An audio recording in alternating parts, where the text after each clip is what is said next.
5 വർഷം കഴിയുമ്പോ നമ്മൾ അധികാരത്തിൽ വരുമ്പോ കേരളത്തിലെ സമ്പദ് വ്യവസ്ഥ തകർന്നടിഞ്ഞ സമ്പദ് വ്യവസ്ഥയെ നമ്മൾ താങ്ങി നിർത്തി കേരളത്തിന്റെ കോട്ടങ്ങളെ നേട്ടങ്ങളാക്കി മാറ്റി കേരളത്തിന്റെ സാമ്പത്തിക രംഗത്ത് ഒരു ഡയാലിസിസ് പ്രക്രിയക്ക് നേതൃത്വം കൊടുത്ത് കോൺഗ്രസും ഐക്യമുന്നണിയുമാണ് കേരളത്തെ താങ്ങി നിർത്തി മുന്നോട്ട് കൊണ്ടുപോയിട്ടുള്ളത്. പക്ഷേ 5 വർഷത്തിന്റെ ഇടവേളയിൽ അസലിവാദം പോലെ അധികാരത്തിൽ വന്നുകൊണ്ടിരുന്ന ഇടതുപക്ഷത്തിന് വീണ്ടും ഒരു തുടർഭരണം ലഭിച്ചതാണ് കേരളത്തിലെ എല്ലാ താളപ്പുഴയുടെയും കാരണം. അതുകൊണ്ട് കേരളത്തിൽ ഒരിക്കലും നിവർന്നു നിൽക്കാൻ കഴിയാത്ത വിധം ഈ നാട് തകർന്നുകൊണ്ടിരിക്കുകയാണ്. പിണറായി വിജയൻ അധികാരത്തിൽ വരുമ്പോ കേരളത്തിന്റെ മൊത്തം കടബാധ്യത 96,000 കോടിയാണ്. 6 പതിറ്റാണ്ട് കൊണ്ട് കേരളം ആർജിച്ചെടുത്ത 96,000 കോടി രൂപ ഇന്ന് 6 ഇരട്ടിയായി വർദ്ധിച്ചിരിക്കുന്നു. എത്രയോ മുഖ്യമന്ത്രിമാർ മാറി മാറി കേരളം ഭരിച്ചു. എല്ലാ മുന്നണികളും മാറി മാറി കേരളം ഭരിച്ചു. അവരൊക്കെ കേരളം ഭരിക്കുമ്പോ കേരളത്തിൽ കടബാധ്യതയ്ക്ക് ഒരു പരിധി ഉണ്ടായിരുന്നു. എന്നാൽ പിണറായി വിജയൻ ഭരിച്ചപ്പോ സകല നിയമങ്ങളും ലംഘിച്ചിരിക്കുകയാണ്. 96,000 കോടി എന്നത് 1 ലക്ഷം കോടി കടന്ന് 2 ലക്ഷം കോടി കടന്ന് 3 ലക്ഷം കോടി കടന്ന് 4 ലക്ഷം കോടി കടന്ന് 5 ലക്ഷം കോടിയും കടന്ന് 6 ലക്ഷം കോടിയിലേക്ക് കേരളത്തിന്റെ കടബാധ്യത കുതിച്ചുകൊണ്ടിരിക്കുകയാണ്. കേരളത്തിന്റെ ഖജനാവ് ശൂന്യമാണ്. കേരളത്തിലെ ട്രഷറികൾ കാലിയാണ്. കേരളത്തിന്റെ പൊതുഖജനാവ് പാറ്റയും പൂച്ചയും എലിയും പറ്റിക്കിടക്കുന്ന കേന്ദ്രങ്ങളായി ഇന്ന് മാറിയിരിക്കുകയാണ്. ഖജനാവിൽ പണമില്ല. അതുകൊണ്ട് നമ്മൾ മുണ്ട് മുറുക്കി കൊടുക്കണമെന്ന് നമ്മളെ ഉപദേശിക്കുന്ന മുഖ്യമന്ത്രി ചെയ്യുന്നതല്ല. മുഖ്യമന്ത്രി സകലവിധ ധൂർത്തിനും നേതൃത്വം കൊടുക്കുകയാണ്. കേരളത്തിന്റെ മുഖ്യമന്ത്രിയുടെ ആഡംബരത്തിന് ഒരു കുറവുമില്ല. അദ്ദേഹം കുടുംബാംഗങ്ങളോടൊപ്പം 22 രാജ്യങ്ങളിലാണ് കഴിഞ്ഞ 5 വർഷത്തിനിടയിൽ വിദേശ യാത്ര നടത്തിയത്. അദ്ദേഹത്തിന്റെ കേരളത്തിന്റെ മുഖ്യമന്ത്രിയുടെ ഔദ്യോഗിക വസതി കോടിക്കണക്കിന് വെച്ച് മോടി പിടിപ്പിക്കുകയാണ്. അവിടെ ലിഫ്റ്റ് നിർമ്മാണത്തിന് വേണ്ടി ലക്ഷങ്ങളാണ്. അവിടെ കാലിത്തൊഴുത്ത് നിർമ്മാണത്തിന് വേണ്ടി ലക്ഷങ്ങളാണ്. അവിടെ നീന്തൽക്കുളം നവീകരണത്തിന് വേണ്ടി ലക്ഷങ്ങളാണ്. കേരളത്തിന്റെ മുഖ്യമന്ത്രിയുടെ ഔദ്യോഗിക വസതിയായ ക്ലിഫ് ഹൗസ് മോടി പിടിപ്പിക്കാൻ കോടികളാണ് പിണറായി വിജയൻ ചെലവഴിച്ചുകൊണ്ടിരിക്കുന്നത്. പിണറായി വിജയന് സഞ്ചരിക്കാൻ അടുത്ത കാലത്ത് 2 പുതിയ കാറുകൾ വാങ്ങിയിരിക്കുന്നു. 1,12,00,000 ഒരു കാറല്ല, 2,24,00,000 കൊടുത്ത് 2 കാർ മേടിച്ചിരിക്കുകയാണ്.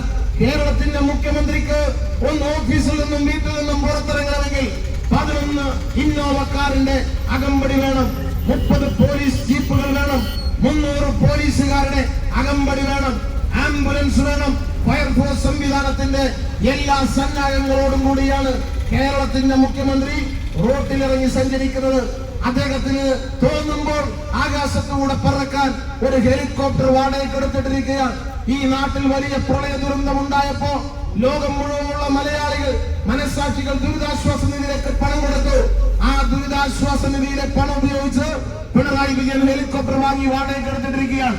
മുഖ്യമന്ത്രിക്ക് തോന്നുമ്പോൾ സഞ്ചരിക്കാൻ മാസം 75 ലക്ഷം രൂപ പൊതുഖജനാവിലെ പണം വാടക കൊടുത്ത് ഹെലികോപ്റ്റർ വാങ്ങി തിരുവനന്തപുരത്തിട്ടിരിക്കുകയാണ്. ഹെലികോപ്റ്ററിന്റെ വാടകയാണ് 75 ലക്ഷം.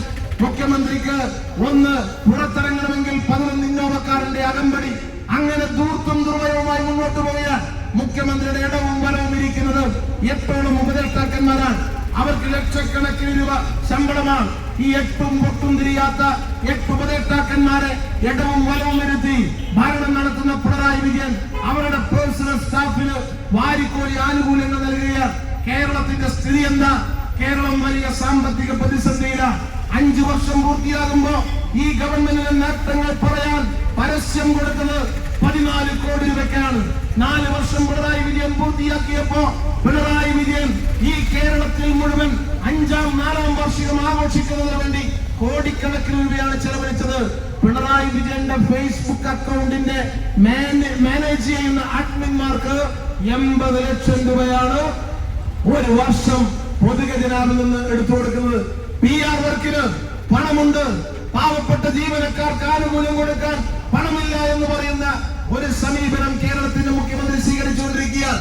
സമാനതകളില്ലാത്ത ദൂർത്തും ദുർവയവും തട്ടിപ്പും വെട്ടിപ്പുമായി കേരളത്തിന്റെ മുഖ്യമന്ത്രി പിണറായി വിജയൻ മുന്നോട്ട് പോകുമ്പോ കേരളം കൊടിയ സാമ്പത്തിക പ്രതിസന്ധിയിലാണ്. കേരളത്തിലെ സാധാരണക്കാരായ ജീവനക്കാർ അവരുടെ ആനുകൂല്യങ്ങൾ കവർന്നെടുക്കപ്പെടുന്നു. പെൻഷൻ പരിഷ്കരണവുമായി ബന്ധപ്പെട്ട കുടിശ്ശിക പെൻഡിംഗിലായിട്ട് വർഷങ്ങളായിരിക്കുന്നു. അവരുടെ നിലവിളി വനരോധനമാണ്. പെൻഷന്റെ പേരിൽ വോട്ടുവേണ്ടി അധികാരത്തിൽ വന്ന ഈ പിണറായി വിജയന്റെ ഭരണകാലത്ത് ക്ഷേമ പെൻഷനുകൾ കെട്ടിക്കിടക്കുകയാണ്. ക്ഷേമനിധി പെൻഷനുകൾ മാസങ്ങളായി മുടങ്ങിക്കിടക്കുകയാണ്. പെൻഷൻ കൊടുക്കണമെങ്കിൽ, ആനുകൂല്യങ്ങൾ പ്രഖ്യാപിക്കണമെങ്കിൽ ഏതെങ്കിലും ഒരു തെരഞ്ഞെടുപ്പ് വരേണ്ടുന്ന ഒരു സാഹചര്യം ഈ സംസ്ഥാനത്ത് നിലനിൽക്കുകയാണ്. അങ്ങനെ എല്ലാ മേഖലയിലും ജീവനക്കാരുടെ അവകാശങ്ങൾ കവർന്നെടുത്ത് മുന്നോട്ട് പോവുകയാണ്. കേരളത്തിൽ സർവീസ് മേഖലയിൽ വലിയ അരാജകത്വമാണ്, നിയമന നിരോധനമാണ്. കേരളത്തിലെ PSC വഴി നിയമനം നടക്കുന്നില്ല. ഇവിടെ കൃത്യമായ പ്രമോഷൻ ഇല്ല. ഇവിടെ നടക്കുന്നത് എന്താ? പിൻവാതിൽ നിയമനമാണ്, കരാർ നിയമനമാണ്, കൺസൾട്ടൻസി നിയമനമാണ്. സർക്കാർ ഓഫീസിലേക്ക് സഖാക്കളെ പാർട്ടി ഓഫീസ് വഴി റിക്രൂട്ട് ചെയ്യുകയാണ്.